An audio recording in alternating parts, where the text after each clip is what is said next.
First ஒரு பேர் உண்மையை நான் சொல்லிடுறேன். ஃபீவர், கோல்டு, வயிற்றுல போறது like diarrhoea, vomiting, everything is common. இதுக்கு நீங்க மருந்தே எடுக்கக்கூடாது.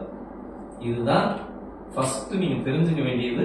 ஏன் மருந்து எடுக்கக்கூடாதுன்னா, it is all the immunological reactions. புரியுதுங்களா? நான் ஒரு சின்ன ஒரு எக்ஸாம்பிள் மூலமா நான் வரேன். இப்போ நிறைய பேருக்கு கோவிட் வந்துச்சு. ஒரு 80% வந்துச்சு. ஆமா சார். ஆனா 20% வராம இருந்துச்சு.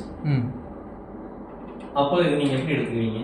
இது பரவும், இப்படி போட்டுக்கோங்க, இப்படி பண்ணுங்க அப்படின்னு சொல்லியும் எனக்கு தெரிஞ்சு 20% 25% யாருக்கும் கோவிடே வரல. இது ஏன் நான் உதாரணத்துக்கு தான் நான் சொல்றேன்.